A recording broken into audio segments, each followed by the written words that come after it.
All right, so welcome everyone. It is my great pleasure to introduce our final keynote speaker for today, and it's Pascal Gygax.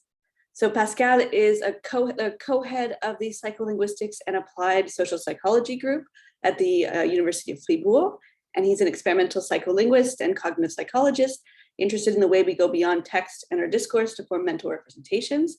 So Pascal has worked on an enormous range of topics, including emotion, health-related inferences, also how we represent and conceptualize the future.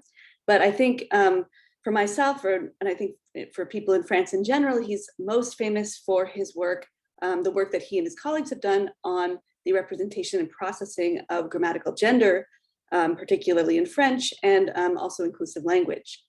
So for those of you who don't know, I think we'll hear about this a bit in Pascal's talk. But this is a very big societal issue in France and elsewhere in the Francophonie. And I think it's fair to say that Pascal and his colleagues are really one of the very few research groups that have actually studied this question from a psycholinguistic perspective. And so really, I think the vast majority of facts that we know, at least from a psycholinguistic perspective, about grammatical gender and inclusive language in French really come from his work and his collaborative work. So he and his colleagues have a recent book out called Le cerveau pense-t-il au masculin? Does the brain think in the masculine? And I think he'll probably be talking to us about it today. So join me in welcoming Pascal Gygax.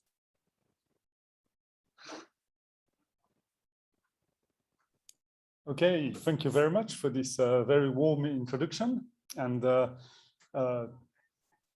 today I was thinking about giving a different talk, giving something maybe a bit less technical. I hope that you're going to like this talk. But yeah, the important part about this talk is I was very surprised when I first started to work in this field, because it's not very often that you get suddenly insulting emails when you publish in a scientific journal. And in that sense, if you ever want to experience that, I think you should work into inclusive language, and you'll see what happens. Okay, so I'm going to give you a little reverse approach, actually, as it happened to us. One of the reasons I'm doing that, it's because I want you to see a little bit what I mean by this idea that it's also embedded in some societal issues. So I first, as a cognitive psychologist, I entered this topic in a very naive way, and I didn't realize actually some of the impacts that our work would have on societal issues. Now, to start with, of course, I'm going to talk about gender representation. And when we talk about gender representation, it's very important to actually keep a very open mind about gender. Gender is a social construct. Actually, sex, you could also think of it as a social construct, but we're not going to talk about this today. But gender is a social construct where actually some people feel that they have the feeling of being men. Some people have the feeling of being female, but actually it's interesting. A lot of people move around those dimensions. And I bet actually you actually also move along this dimension during the day. So please keep that in mind when we talk about the representation of gender today. The other issue I want to raise from the start, and usually I gave it at the end, but I want to cut the tension now about it. But we do live in an androcentric society, which means that actually everything has been constructed around men, and from clothes to education to architecture. If you look at how in schools the ground has been set actually for stereotypicality, stereotypical for boys, actually, which is really interesting. The neutral clothing actually is very interesting, because there's nothing neutral about the neutral clothing. It's actually the male stereotype clothing that has been considered as being the norm, or the center, the default value. Why is this important here? It's first about your own life, maybe to reflect on your own life, but also it's important for language, because there are some formal characteristics of language. I'm going to talk a little bit about English, but I will mainly talk about French, that have been actually have evolved because of androcentric issues, but have also nourishes these androcentric issues. So I will also use the term, I should never use that when I talk to linguists, but I'm going to say language usage. I'm being a psychologist here, so I use terms like that, and we use terms anyway to refer to so many things, and we in psychology we often don't care so much about the definitions, but here you'll see why I made this difference between language use and formal characteristic of language. Okay, this is the base of my presentation. Now, there's also another thing, of course, it's the link between language and thought. And here with linguists, of course, I don't have to talk to you about Sapir-Whorf. I don't have to talk to you about these ideas. But what's very important for us here, we take a slightly different take on language and thought for this particular topic. Actually, what we take Slobin's idea of language and thought, and to illustrate this link here, I'm going to show you a little experiment. It's actually a fun experiment that we ran with my colleague Michał Paszłowski a while ago. What we did, we went to the library, the student library actually, and we went to a table where somebody was working, and we said to them, we are celebrating the 10th anniversary of the Department of Psychology, and you've just won 2 francs, or here it was in Poland, so it was 2 zlotys. But yeah, you won just a 2 franc coin or 2 euro coin is for you, and it's just stuck on a little piece of paper where it says this 2 euro coin is for you, or actually it says this small 2 euro coin is for you. So it's exactly the same coin. Everybody has been seeing it, everybody knows it. And what we do is then we come back a few minutes later and we check how happy people are. And what happens if you see now the people that receive the coin, so it goes from 1, I'm not very happy, to 9, I'm very happy. And look what happens here. It's really interesting. It's exactly the same coin, but the people who received the coin are happier than those that received the small coin. Now, this is interesting, of course. Why people didn't like so much the small coin? It's the same coin. We also asked people to draw the coin they received, which was quite funny because we realized that people are very bad at drawing coins, but they did draw it a little bit smaller when we gave them the small coin. But this is something else. And also, why don't people like smaller things in our society? This is also another discussion that we can have later. But what's really interesting here, it's that, of course, language attracts the attention because language has a limited set of options to talk about in limited world. So in that sense, language attracts our attention towards some properties of the world that is not necessarily relevant here, whether it's a small coin or a coin, it's still the same coin. But it's very important to keep that in mind because this is the framework that we've been using in this line of research. Okay. So let me talk a little bit about the work we've been doing on language and gender. And of course, as I said, I'm going to use here what I call usage, but this is just to say that these are things that we do every day and that we often are not conscious about. Now, the thing that really interests us here, it's the stereotype, the words that we use to describe women and men, actually, or boys and girls, girls and boys. And it's very interesting because if I put those words on the screen here, you definitely straight away, you can say, oh, this word is more often used for boys or men, and these words are more often used for girls or women.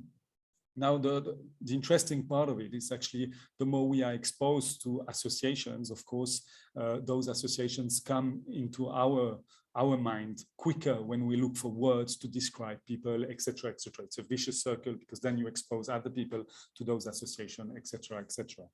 Now, we've been doing a lot of research on stereotype because there's something very negative about stereotype, of course, because stereotypes do constrain the way we think about the world, but also they have a detrimental aspect around it because usually the stereotypes associated to men are valorized, whereas the stereotypes associated to women are undervalorized. And we've been doing some research into magic. And if you want to know, the research is actually quite fun as well.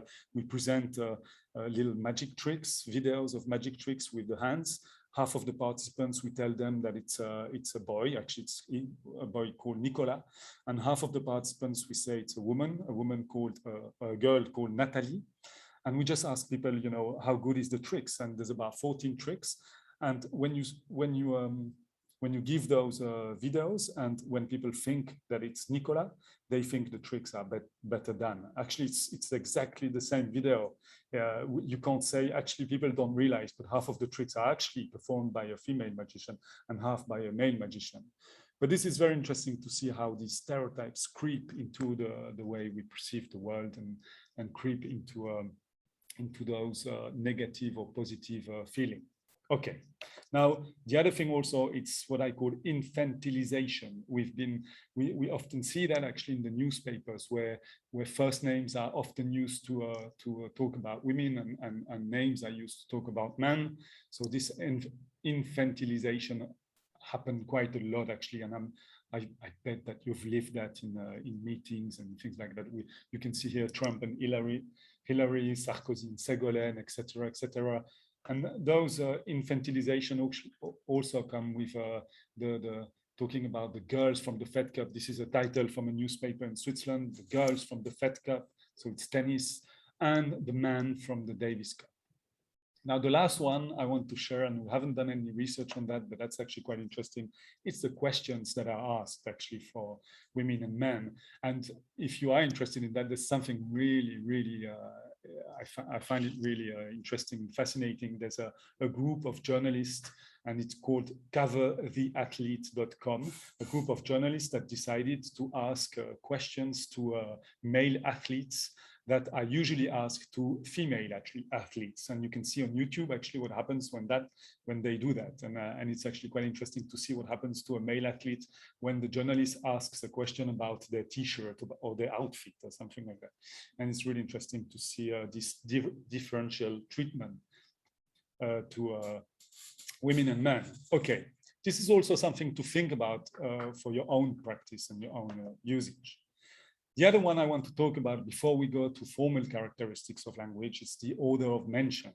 Okay, so I'm going to go quickly about it, but it's really interesting that in language, actually the order for binomials, when you talk about two things, you talk about two objects, you tend to talk about the bigger one first.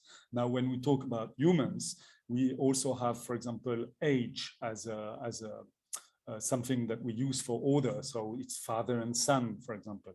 But when we talk about women and men, and actually I'm doing it on purpose here, and you'll see that it's actually really interesting, we tend to use the order man first and women second. So Adam and Eve, there's husband and wife, etc., etc. Now, there is a counterexample, but I'm not going to talk about the counterexample, which is ladies and gentlemen. But what I want you to think about is, if you think about couples that you know, it doesn't matter whether they're heterosexual couple or homosexual couple, it doesn't matter. If you think about couples that you know, you're going to mention the person that is more important to you first. And this is really interesting, because once you realize that in a society where we tend to always, or to most often, talk about men first, you understand what this androcentric means. So we tend to actually name the person that society has established as being the more important one. Okay, I'm going to stop here about this usage, because your life will become a nightmare once you get to see that in your own usage and practices. But now I'm going to change towards formal characteristics, what I call formal characteristics of language. And I'm going to concentrate for the remaining of my talk on the masculine form. Okay, in languages like here, le président a rappelé aux spectateurs que Emmanuelle Charpentier était française. I like changing this example every time I give this talk. And for me, I like to put Emmanuelle Charpentier here. Why? And some of you may know, I'm looking in the room here, may know Emmanuelle Charpentier, but if you don't know Emmanuelle Charpentier, now you know another scientist than Marie Curie. So Emmanuelle Charpentier was a Nobel Prize in chemistry in 2020. So now you can say, I know another one. It's not only Marie Curie, I also know Emmanuelle Charpentier. I'm joking, but it's funny how we don't know female scientists that much, actually, but that's a different issue. Now, the issue here is about le président, the president here, the spectateur, the spectators in French. So what's important here is that le président is in the masculine form, spectator is also in the masculine form. And of course, this masculine form is ambiguous. It's a semantic ambiguity.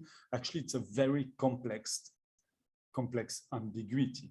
Here, the president could be actually a man. This is the specific meaning of president.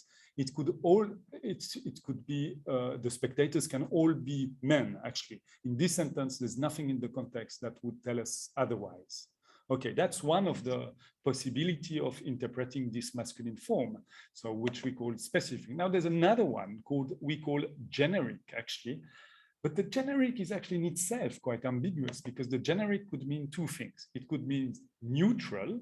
Now, neutral could be probably most likely for the president for the singular form, but neutral in itself is actually really interesting. If I tell you now, if I just give you the exercise of think about a neutral person, which is quite interesting, actually. Think about a neutral person in terms of psychology. It's interesting to see. Do you see now somebody androgynous, or do you see actually somebody you would leave it empty? You have a box and you leave it empty. That's neutral. And this is actually an empirical question. What does neutral mean?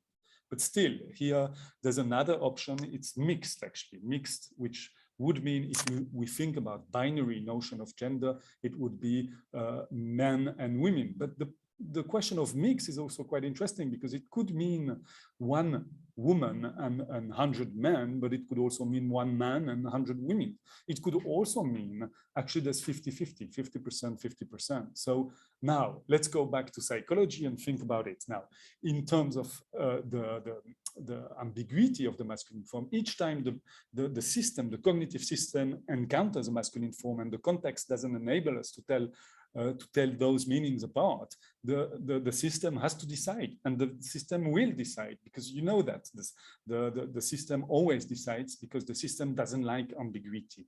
If you look at clouds long enough, you're going to see a form, and maybe you see a Virgin Mary crying or something like that. But that's another issue that we won't talk today. But still, you will see something. So anyway, the system will decide. Okay, so that's important. Before we go on to see how we can test that, let's go back to societal issues again, because this is also quite interesting. There's something important about the history of language. And I think as linguists, and psycholinguists like myself, experimental psycholinguists, there was something I didn't realize when I started to work on this masculine form. It's that the masculine form had not always that meaning, that ambiguity. Actually, there's been some waves of masculinization in the history of French, and the bigger one, the most interesting one for psychologists, is the 17th century.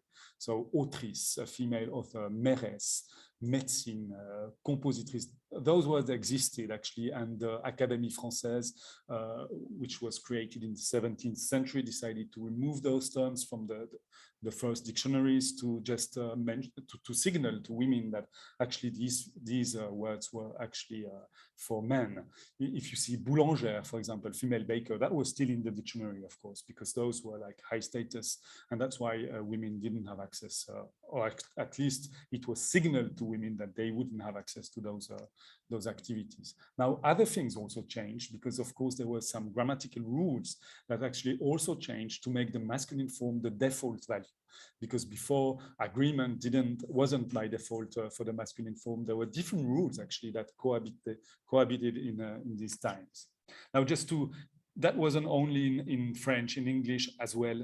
The they singular that we used when we didn't know the gender of a person, the they singular existed till the 19th century and then disappeared, because grammarians at that time wanted to put the masculine form, the masculine he, as a generic as well, also to make sure that there was this domination that could also be part of the language. Now, in English, it's really interesting, because I've never heard anybody actually from early 2000, nobody speaking in English using the he generic now. That has disappeared, to the extent actually that there's no research anymore on the he interpreted as a generic form. Now the they singular is actually back, and it's been back now for a few years now. So in case you don't know and you don't want to say he or she, and you want to use something maybe more neutral, maybe more inclusive, there's nothing wrong with they singular now. That has come back. Okay. So, oh, let me show you just how I like this picture to show you in the 19th century. This is a French caricaturist, Daumier, who was showing, like, you know, the term autrice, female author, and this is how society would perceive actually a female author. That was what would happen to society. You know, if a woman actually writes, what's going to happen to that child there, and what happens to actually the whole flat. And you can see how society saw women's roles actually. And I wish in 2021 I could say otherwise, but unfortunately things haven't changed much from the 19th century, but that's another issue. Okay, let's go back to psycholinguistic issue. Just checking on times just to make sure I'm okay. Okay, so now it's important also, before I show you the experiment, to see how we learn those rules. We've been hearing about also how infants learn rules and how they learn it in an unconscious way. But it's really interesting because I'm going to talk to you here about the conscious learning about those rules, because of course there is also some research on preschool learning of the grammatical gender. But what we do learn actually as a French speakers, it's that for inanimate objects like this one here, the grammatical gender is actually random. It's arbitrary. You can't actually, you can't infer, you can't actually by logic, you can't say that tab is feminine.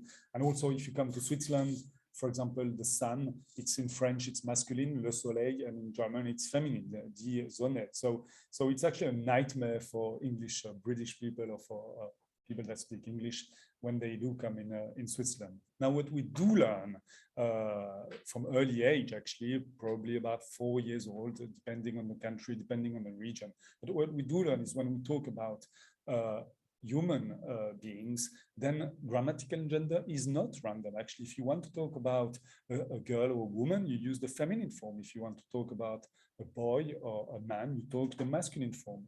And it's really interesting because I'm going to talk about when actually and for who this is the strongest learning actually. But the other interpretation of the masculine form, we learn it much later actually. We learn it maybe 1 or 2 years later. I mean, consciously, like explicitly at school. And what we do learn here, it's that if you have a group of boys, a group of men, you use the masculine form. A group of women or girls, you use the feminine form. And some people have seen already my fantastic transition here. And I want to show that at the Université of Fribourg, we have really amazing presentations. We spend quite a lot of time for these presentations. Be careful now, this is how we learn the rule of the generic interpretation. You're gonna have to really look at the screen very carefully. Careful, and now, bing, okay. Now you saw that, that's actually fantastic, but that's how we learn. Now the whole group goes to masculine form. Okay, I'm joking a little bit about that rule, but actually for psychologists and psycholinguists, it's actually quite impressive to think about the sequence of learning that rule and how we actually learn it. Okay, let me show you one experiment. This is the first experiment. I like to show this experiment because actually we had different hypotheses, and I have to say, I'm going to show you the data, and we were very, very surprised about the data. But anyway, what happens in psycholinguistics, what usually happens, there are 2 ways we can test the effect of the masculine form on the representation. We can show a sentence like this one, and we can ask people to produce maybe a continuation, or we can ask who's your favorite musician, and we can use the masculine form and then see whether people actually come up with female musicians or male musicians. We can do that, but we can also work on these mapping experiments where we actually see how easy it is for people to map the second sentence to the first one mentioning a term in the masculine form. So the musician came out of the cafeteria because of the bad weather. One of the men or one of the women was carrying an umbrella. So in this experiment, this particular experiment, because we can do many things, of course, you know that we can actually look at eye movement. We can actually look at the N400 that we heard about this morning as well. We could look at many things here, but in this experiment, it's the easiest. We just ask people to say whether that second sentence is a possible continuation of the first one, or is a sensible continuation of the first one. The answer here should be yes. Whether it's a woman or man that we portray in the second sentence, grammatically, people should map it as easy, because the musician, as we said before, could be specific, but it could also be generic.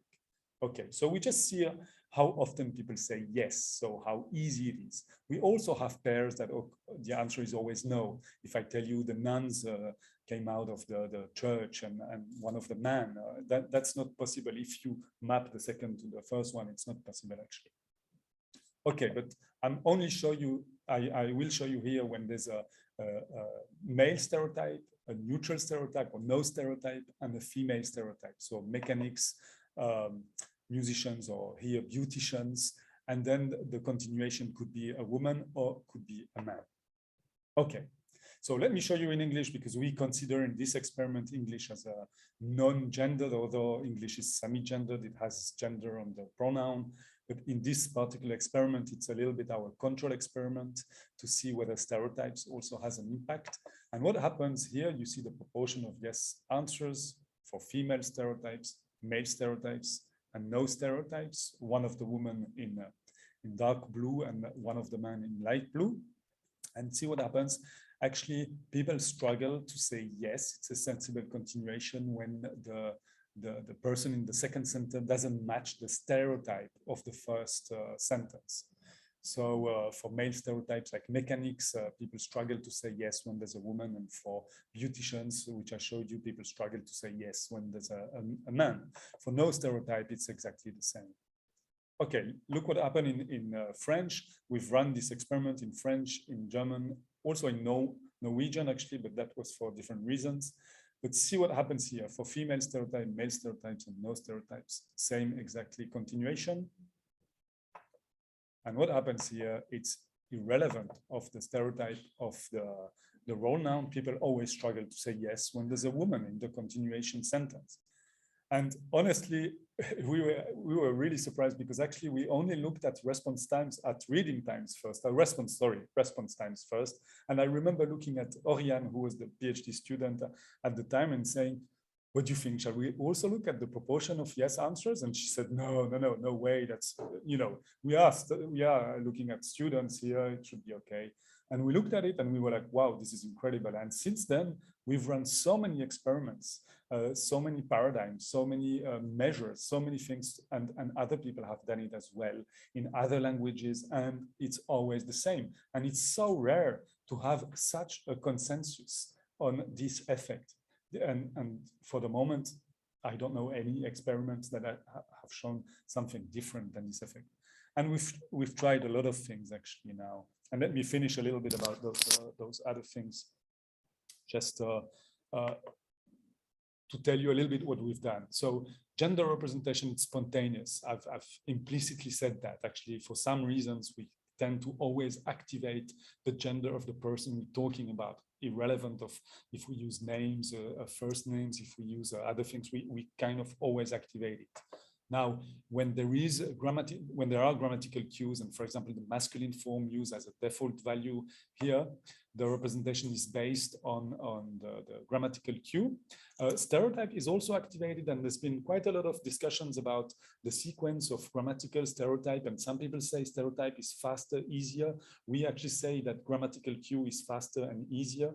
But anyway, it's if you look at the long-term representation, that means not after 200 milliseconds, but after 600. And if you look at after 2 seconds, 3 minutes, 4 minutes, then it's based on grammatical cue, and the specific meaning is passive. So it's always activated, and there's nothing you can do about it. And we've tried so many things. We haven't tried electric shocks because it's new in our department. We have ethical guidelines now, so we have to be a bit careful, and sometimes it could be interesting to be back in the 80s too. Oh, no, we don't do that. And we've never done it in psychology.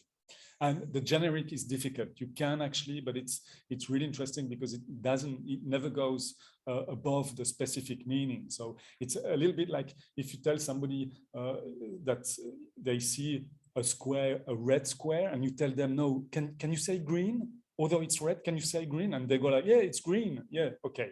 So it's that kind of green, that kind of effect that we find where the underlying activation is always male, but you can get somebody to say female, but actually when you really go and deep and try to find what is the activation, you do find male activation.